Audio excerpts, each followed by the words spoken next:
Então, eu quero assim, agradecer, né, a confiança do grupo aí em propiciar esse momento de formação para as pessoas, para professores interessados na temática. Nós vamos dirigir essa apresentação basicamente em 3 momentos aqui. O primeiro momento, eu vou procurar fazer algumas considerações sobre deficiência, né? No segundo momento, apresentar algumas situações referentes a recursos voltados para as pessoas com deficiência. E o terceiro momento, muito que brevemente, vamos falar um pouquinho da deficiência em tempos de pandemia. Lesão, ausência total ou parcial de um membro dessas pessoas, um membro defeituoso, assim que por muito tempo foi tratada a deficiência. Deficiência, desvantagem, restrição de atividades para aquelas pessoas que têm alguma lesão física e que estão excluídas das atividades da vida social. Quer dizer, em outras palavras, durante tempo, nós, pessoas com deficiência, estivemos fora, às margens do processo, exatamente porque não nos permitia esse acesso à escola, desde a educação básica, lá no ensino fundamental 1, ensino fundamental 2, ensino médio, universidade, etc.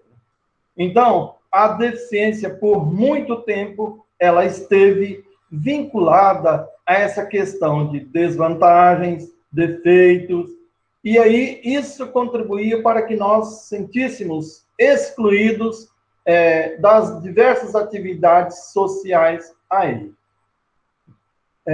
O seguinte é modelo médico da deficiência. Correto?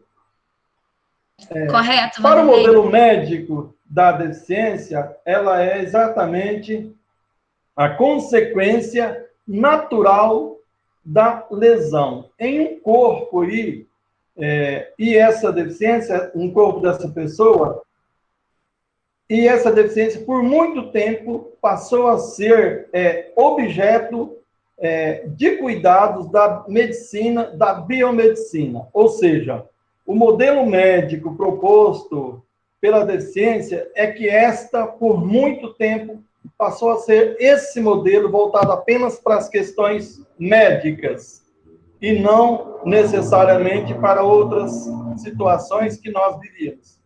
Por muito tempo, a deficiência, até por séculos, a deficiência foi vista como doença e que precisava ser tratada, precisava ser curada, precisava ser vista pelo campo apenas da medicina. Tá? Gente, vocês me ouvem corretamente?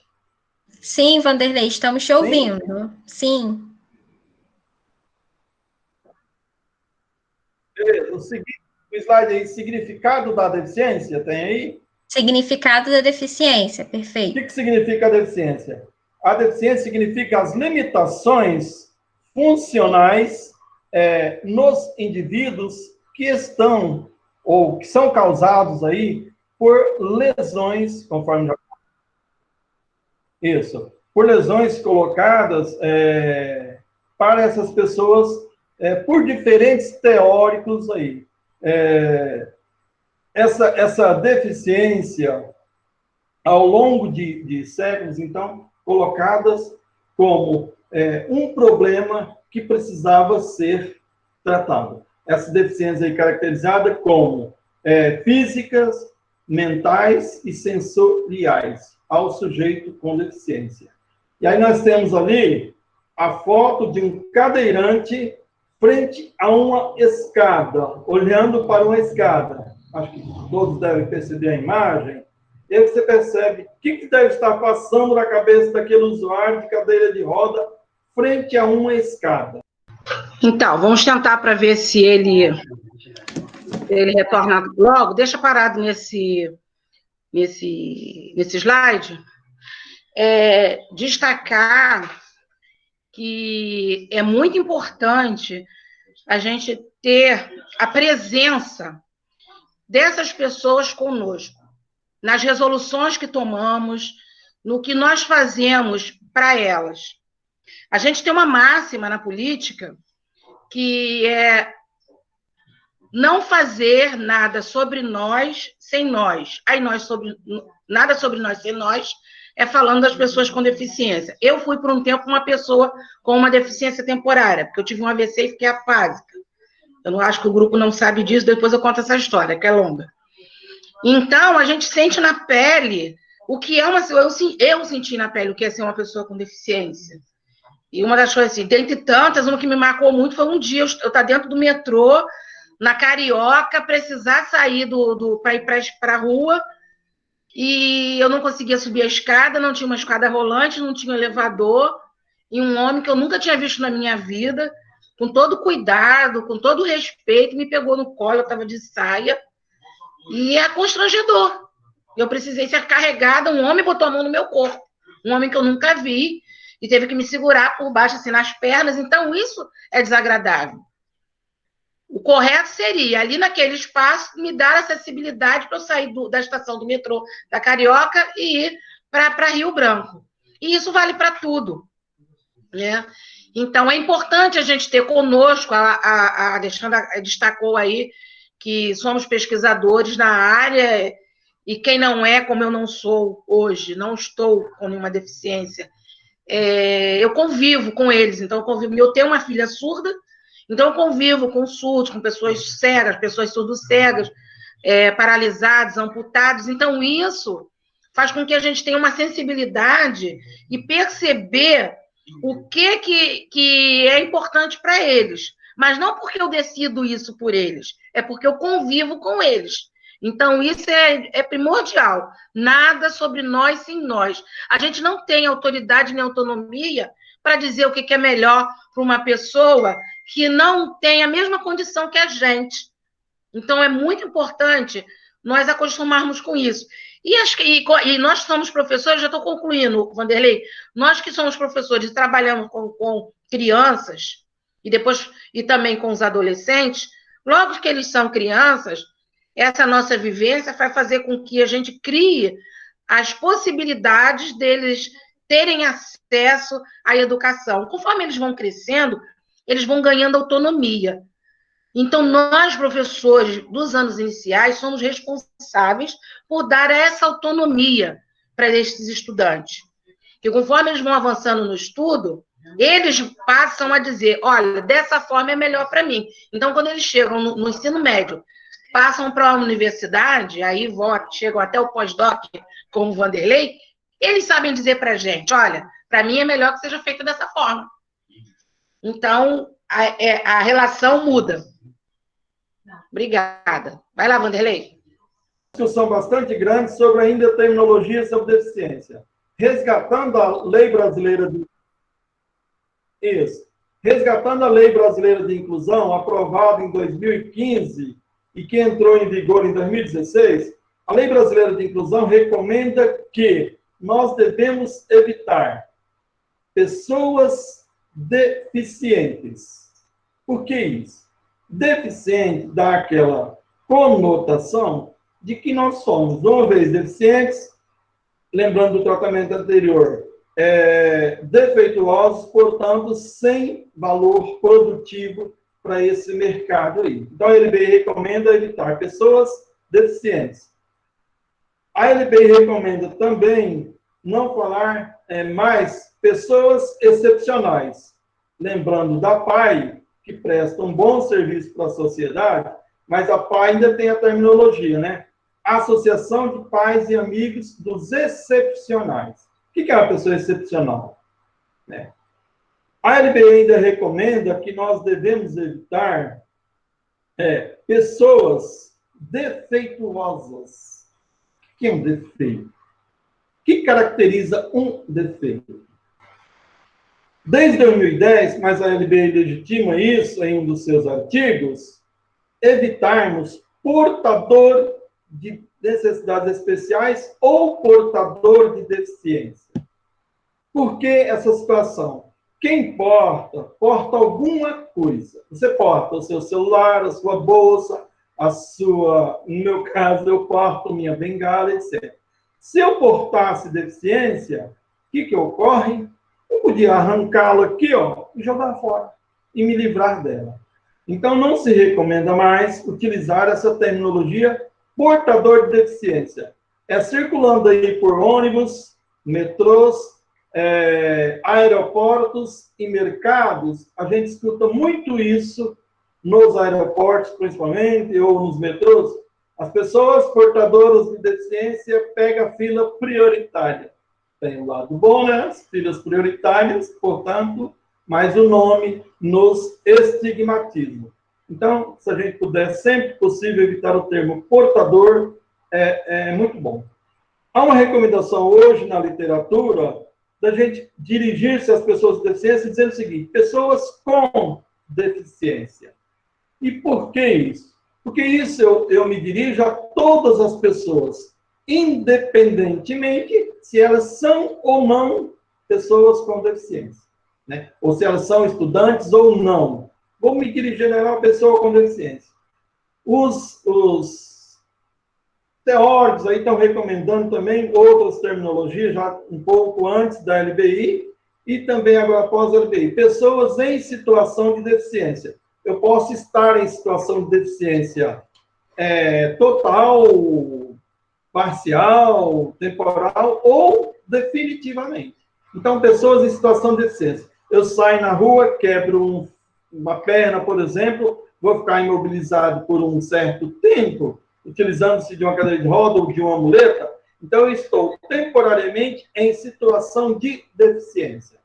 Como a deficiência é tratada? A deficiência é o resultado aí do ordenamento político-econômico capitalista, que pressupõe exatamente o quê? Um tipo ideal de sujeito produtivo.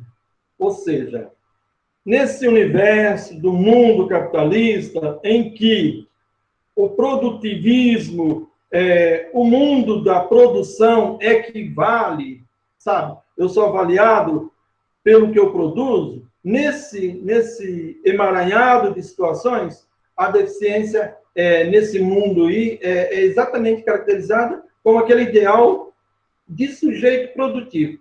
O sujeito que não produz, ele não cabe nesse modelo, diante das caracterizações colocadas aí pelos teóricos. Eu vou para o seguinte: deficiência e opressão social. Vanderlei, você me permite fazer um comentário? Sim, professora, claro. Eu achei muito interessante, né, escutando você falar sobre o termo, inclusive porque a gente, assim, tem tanta mudança na terminologia, né, que quem não é do campo raramente consegue acompanhar. Eu mesma aqui no início da apresentação de vocês falei portadores de deficiência, né?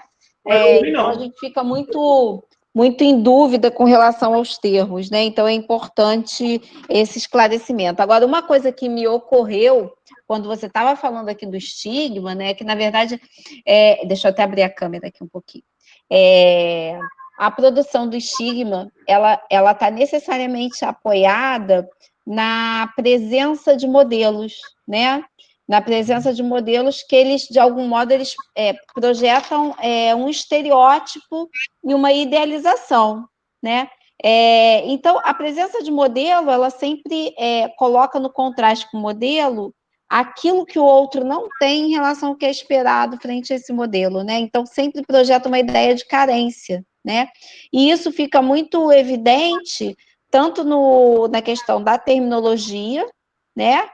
Você olhar para o outro a partir daquilo que nele falta, frente a um parâmetro do que seria considerado normalidade, né? Quer dizer, como é que você tem um desdobramento no campo da língua, da linguagem mesmo que a gente utiliza, de uma compreensão que ela é cultural. E isso vai acontecer com relação à deficiência, mas isso vai acontecer também implicitamente em outras situações. Então, a presença do modelo, ele sempre vai gerar a projeção, né, da expectativa, e sempre vai gerar a possibilidade da discriminação ou da exclusão daqueles que não correspondem à expectativa, não correspondem ao modelo, né? Então, isso é muito importante para a gente perceber como é importante, dentro da questão dos objetivos políticos mais amplos, né, da educação, dos objetivos políticos mais amplos da formação, que a gente identifique e que a gente lute contra os modelos, porque os modelos, eles são contraditórios com a presença da diferença, da diversidade sempre, seja em que circunstância for, seja qualquer aspecto que a gente esteja tratando, né? Então, eu queria destacar essa questão, porque me soou muito importante perceber essa relação, né, com a nomenclatura, que vai aparecer através da linguagem, né, que termo a gente utiliza, com uma ideia, né, que constitui os modos de ser e os ideais, né, de pertencimento, né, na sociedade, que está apoiado justamente em estereótipos, em modelos de pertencimento, né, em modelos de ser e existir. Era isso. Desculpa te atrapalhar aí. Vou fechar aqui minha câmera. Você contribuiu, professor. Deficiência e opressão social, assim? Isso. A deficiência, enquanto essa compreensão social pelos teóricos, ela se dá exatamente numa questão de opressão social. Por quê? Porque durante muito tempo, conforme já colocado, e aí desde a década de 1980, estamos começando a discutir isso com maior frequência, que a deficiência é entendida aí como essa forma de opressão social. Ou seja, isso começou a melhorar a partir de 1981, que nós tivemos o Ano Internacional da Pessoa com Deficiência.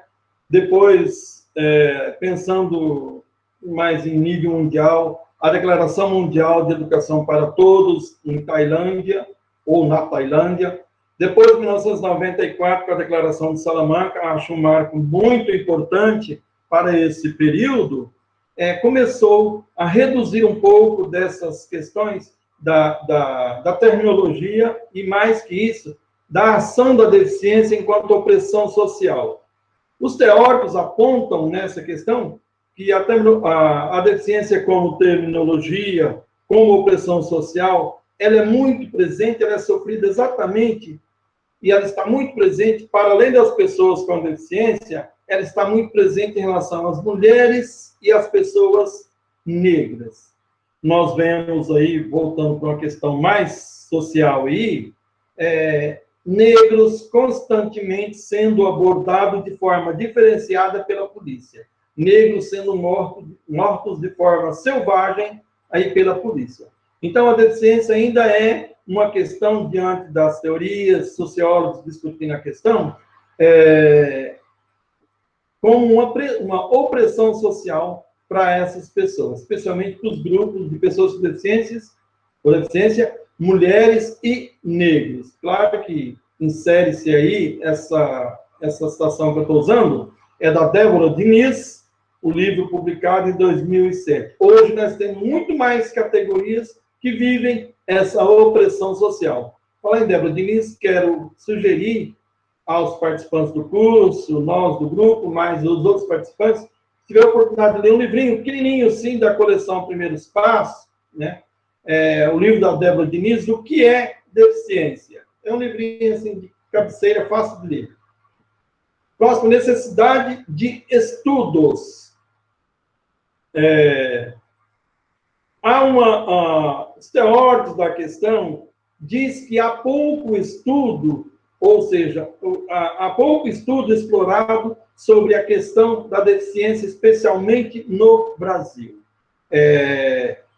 Por que isso? Porque a deficiência no Brasil ainda está sendo vista como uma área que pertence apenas à medicina. Eu estudava em uma cidade do interior de São Paulo, na Universidade Federal, quando fazia o mestrado, e lá no meu estado, às vezes uma vez por mês, 2 vezes por mês, ia visitar meus pais, que já eram idosos, e alguém falava, por que você mudou para São Paulo? Você foi se tratar Entendeu? Então, nós temos, assim, aquilo que a professora bem falou anteriormente, professora Alexandra, esse estigma, esse estereótipo da deficiência enquanto doença. Então, a deficiência ainda é vista muito, muito, muito como uma área apenas da medicina. E aí há poucos cientistas sociais ainda discutindo a deficiência nessa ótica da inclusão, nessa ótica da educação, nessa perspectiva inclusiva, lá naquele documento de 2008. O próximo aí é barreiras sociais. Perfeito, Vanderlei. Isso. Para o modelo social da deficiência aí, a segregação e a opressão sofrida por Oliver é um usuário de cadeira de roda, não diz apenas que isso é pela poliomielite que ele contraiu lá na infância. As barreiras não diz apenas em relação à deficiência, a poliomielite que ele contraiu na infância. Ao contrário, essa deficiência está nas barreiras provocadas aí ou dificultadas pela própria sociedade, no sentido de locomoção, por exemplo, em uma cadeira de roda para acessar determinados espaços. Há uma discussão muito grande que a deficiência não está em nós, mas está na sociedade que não é inclusiva. Se você perceber, muitos pontos nos nossos perímetros urbanos não tem nada de inclusão. Há ruas sem faixa de pedestre demarcada, há ruas e muitas ruas que não têm um sinal, um farol eletrônico para eu acionar e atravessar as ruas, sem contar que parte dos nossos motoristas não respeita as pessoas do trânsito, entre aspas, os normais, imagina os com deficiência.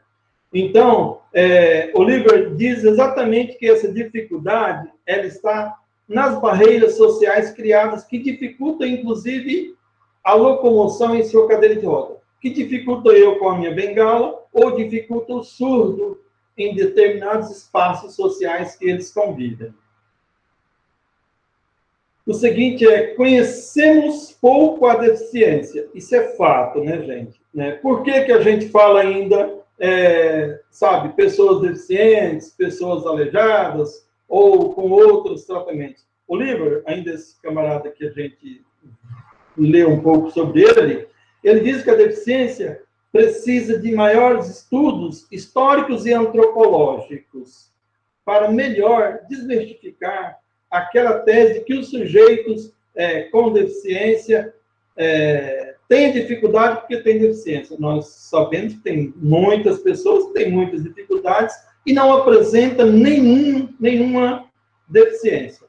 Nesse relato, ele exatamente diz que, entendendo melhor a deficiência, nós vamos ser capazes de provocar algumas discussões aí e ver a deficiência como uma situação natural e especialmente como um desvio da normalidade. Ou seja, eu pertenço ao grupo lá que a professora coordena, nós éramos em 25, 26, se eu estou certo na quantidade, e aparentemente lá, de modo que eu possa perceber, só eu parecia diferente porque usava um bengala. Então, isso para o Oliver é uma coisa normal, necessariamente normal você estar num grupo em que há pessoas diferentes. E as diferenças acabam contribuindo para os nossos conhecimentos. O seguinte slide aí, recursos acessíveis, é o segundo eixo que nós vamos apresentar basicamente aqui, muito que rapidamente, porque o tempo não é suficiente para a gente falar de cada um dos recursos, mas nós temos ali o Handtalk, que é um aplicativo aí, uma plataforma que traduz simultaneamente os conteúdos da língua portuguesa lá para a língua brasileira de sinais.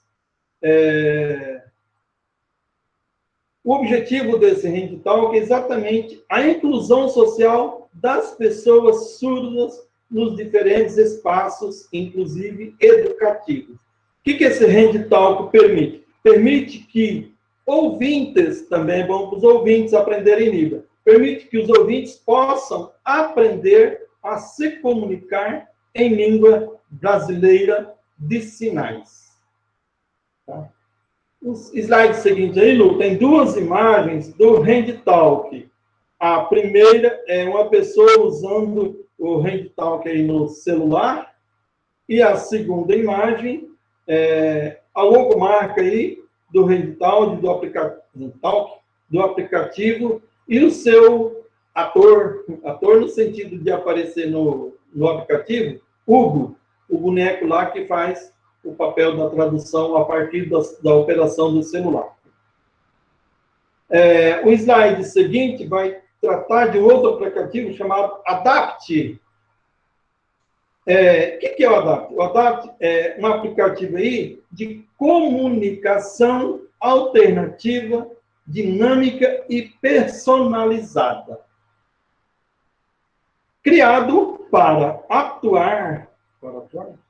ajudar na comunicação entre crianças, familiares, amigos, pessoas próximas. Qual que é a funcionalidade do Adapt? A funcionalidade dele é possibilitar que as pessoas aí com deficiência possam editar textos na prancha de comunicação aí, usado nos diversos aplicativos aí, Android, Linux, etc. Temos em seguida aí, acho que a tela do Adapt, a tela inicial do Adapt, né? E o aplicativo que nele a gente usa a leitura na prancha para fazer as nossas comunicações. O Adapt eu estava lendo na descrição mais ampliada, ele serve inclusive para as pessoas com dislexia, para facilitar a leitura utilizando dessa prancha. Serve também para as pessoas com alguma deficiência intelectual, para fazer a utilização dessa prancha no Adapt. O seguinte é GlassSource. Ele é operado aí pelo olho,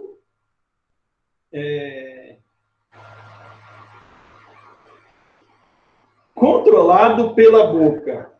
Esse Glass é utilizado exatamente para aquelas pessoas que não podem usar de forma correta, de forma convencional, de forma tradicional, os dispositivos do computador. Ele é usado também como um óculos com um botão integrado. Esse botão integrado movido aí pela cabeça, faz com que o mouse do computador movimente na tela, o aplicativo do computador movimente na tela. Na medida que você mexe a cabeça, mexe alguns órgãos aí, esse mouse se movimenta na tela. Aí tem aí a tela na primeira tela aí,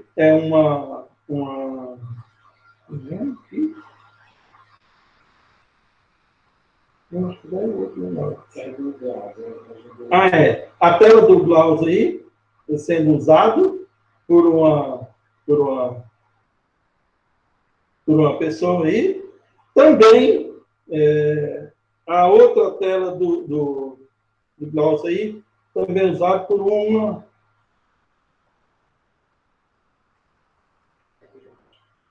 pessoa ouvinte, mas que tem alguns movimentos comprometidos aí que não possa usar o mouse convencional. O slide seguinte tem duas imagens aí, aqui as imagens do Glass, né?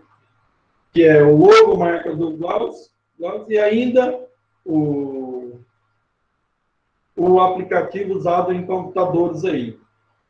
Tem a imagem de um cadeirante usando o computador com esse aplicativo. A tela seguinte é mouse adaptado para os pés. Depois vocês olham, vê se alguém já conhecia esse tipo de mouse. Esse mouse é usado exatamente por pessoas com mobilidade reduzida nos membros superiores. Por exemplo, pessoas que não têm os dois braços. Como ele pode usar o computador? Então, já existe um mouse ligado via USB no computador, qualquer computador de mesa, notebook, e que pode ser usado por pessoas com deficiência nos membros superiores. Chama mouse adaptado para os pés. A figura, nesse mesmo, tem a figura do mouse adaptado aí, ó. Bastante interessante essa tecnologia aí, que permite que as pessoas com deficiência física também possam acessar o computador de forma convencional como os demais. O slide seguinte é mouse ocular. Ele é utilizado exatamente como movimento ocular para controlar o cursor do mouse. O que significa isso? Eu, por exemplo, não sei usar, não preciso saber se tem algumas tecnologias futuras aí, que me permite usar esse mouse convencional que vocês usam. Então, esse mouse permite exatamente o movimento ocular a partir, por exemplo, de piscada dos olhos. Ele detecta, num sensor fixado na face, com os fios, etc., os sinais para o computador movimentar na tela e efetuando alguns cliques. Ele permite esse mouse ocular, permite, inclusive, a gente usar o mouse aí para editar texto, ler e-mails, ler chats, etc. Eu até preciso ver como adquirir um computador, um equipamento desse, para saber se realmente ele funciona e eu possa utilizar ele na leitura de alguns chats, por exemplo, que eu não tenho acesso aqui quando eu estou falando simultaneamente. Porque se eu acionar o meu leitor de tela nesse momento, vai dar constantemente a duplicidade de fala aí para vocês. Aí vocês não entendem nenhuma coisa nem outra. Estou quase concluindo, viu, Valéria? Segura a barra aí. O slide seguinte mostra duas pessoas usando esse mouse ocular. Uma mulher usando o notebook com esse mouse ocular e outra mulher, outra dama aí, usando um computador de mesa. Depois de alguma dúvida, a gente pode tentar voltar, a Valéria e eu podem tentar explicar melhor a situação para vocês aí. O slide seguinte trata-se... um terceiro eixo que eu anunciei lá no início. O slide seguinte trata da deficiência em tempos de pandemia. Vamos lá. Pela leitura, vocês conseguem acompanhar. Nós estamos sentindo dificuldade, e o ano passado eu estive no INES, conversando com os professores, e eles me afirmaram, isso a literatura também mostra, grande parte dos nossos surdos não sabem língua brasileira de sinais. Não dá para quantificar aqui agora. Então, muitos dos nossos surdos fazem leitura labial.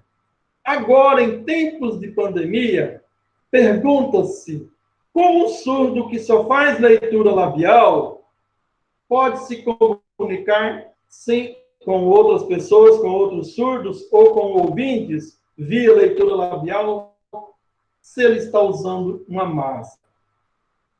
Olha as dificuldades que nós, pessoas com deficiência, estamos enfrentando em tempos de pandemia.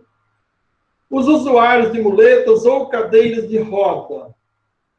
Olha os riscos que nós corremos ao ter que acessar um ônibus, um metrô, as ruas, utilizando a muleta ou até a cadeira de roda, o risco que nós temos de se contaminar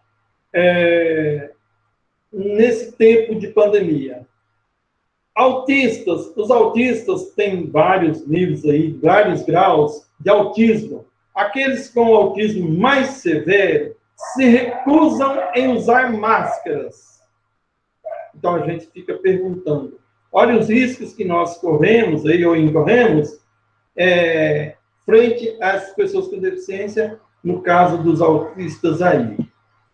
Finalmente, falando a partir de mim, a questão da deficiência visual. como eu me apoio para entrar no carro, no ônibus, no metrô, até mesmo no avião, sem utilizar as mãos. Eu reconheço o mundo ao meu redor pelo toque com as mãos. E aí nós corremos muito mais riscos em contrair esse vírus exatamente pelas limitações que nós temos. Devido ao toque nos objetos, etc, etc. Portas, corrimãos, todos esses acessos que a gente precisa, às vezes, ter. Porque não é possível a gente ficar 100% preso dentro de uma casa. Nós temos afazeres para além das nossas casas também. O slide seguinte,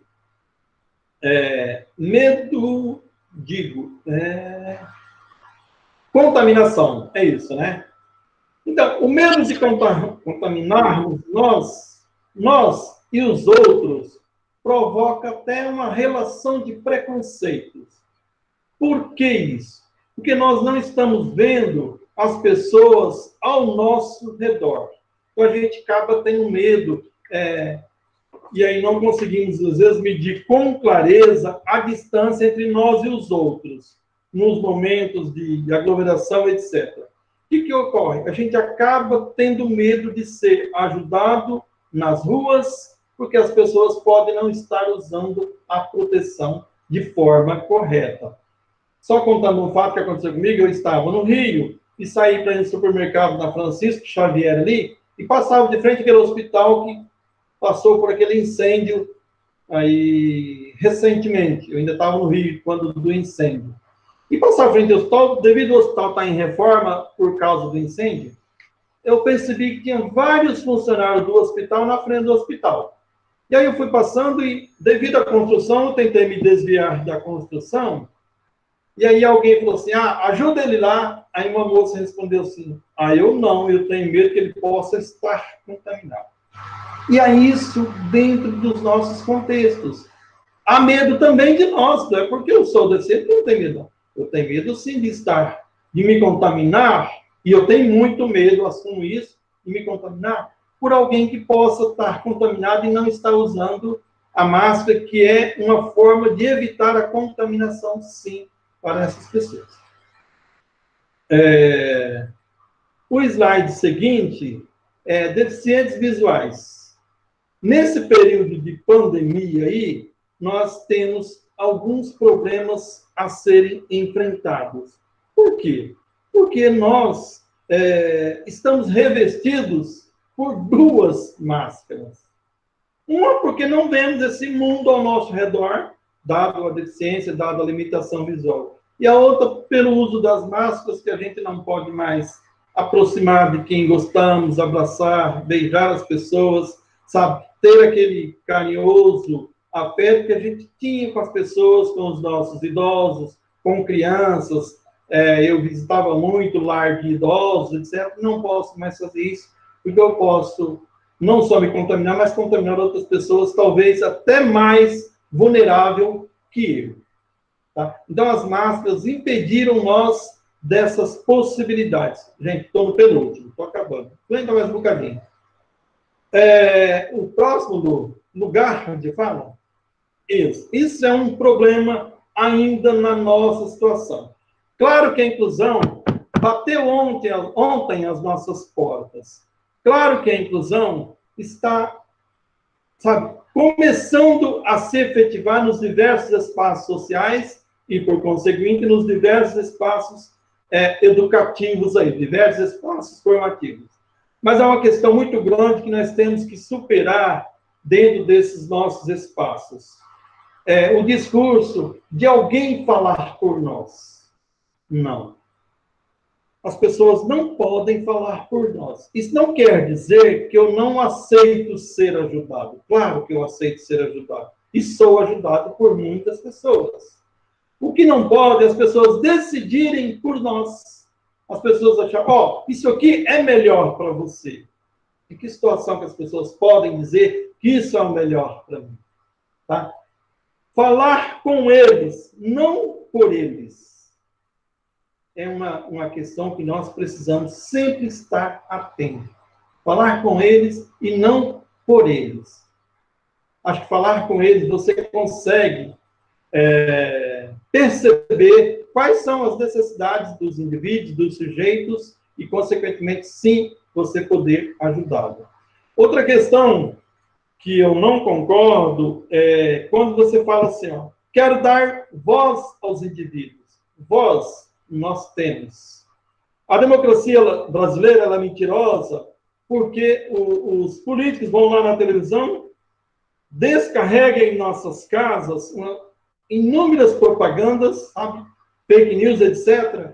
E nós sabemos que aquilo são notícias falsas, são inverdades, e nós não temos essa mesma, não vou dizer voz, porque voz eu condeno, porque voz nós temos. Mas nós não temos vez para contrapor essa situação. Então, o que as pessoas precisam não são dar a elas as vozes. Voz até os surdos expressam pela língua brasileira de sinais. O que a gente precisa oportunizar as pessoas é a vez de se manifestar.